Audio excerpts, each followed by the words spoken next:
16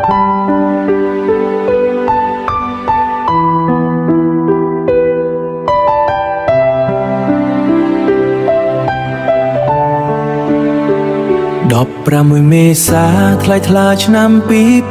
2018ជាថ្ងៃសេរីបានជួបកល្យានគ្រាន់តែឃើញភ្លាមចិត្តបងញាប់ញួរភាំងភ័ណ្ឌភពប្រាណស្រីស្រភុំផានបន្សល់ស្នាមញញឹមជាប់ក្នុងចិន្តាត្រឹមជួបមួយដងបេះដូងចាស់ចងមិនអាចបំភ្លេចទួងមេឃងងឹតឬព្រះអាទិត្យលិចទៅកាលណានឹកកិនស្រមៃតែស្រង់ជីវ៉ាចង់ក្បែររូបស្រីមិនឲ្យឃ្លាតឆ្ងាយពេលវេលាខ្លីមិនមែនជាឧបសគ្គស្នេហាឡើយណា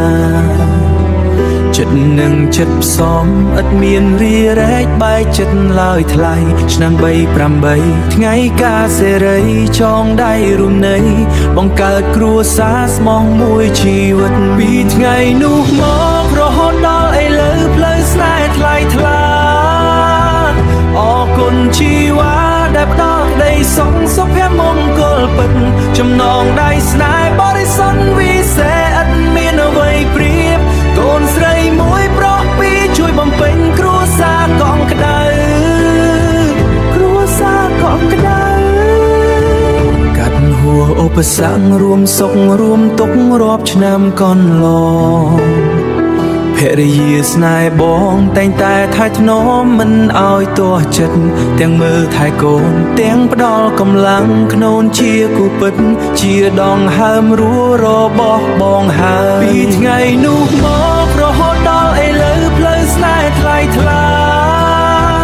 អរគុណជីវ៉ាដែលផ្ដល់ក្តីសុខសុភមង្គលពិតចំណងដៃស្នេហ៍បរិសុទ្ធវិសេសឥតមានអ្វីប្រៀបកូនស្រីមួយប្រុសពីរជួយបំពេញគ្រួសារកងក្ដៅ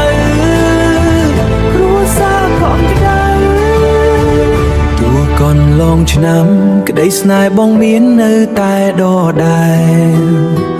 ថែរក្សាស្រស់ស្រីនឹងកូនមានស្ងួនឲ្យសុខខន់ទៅ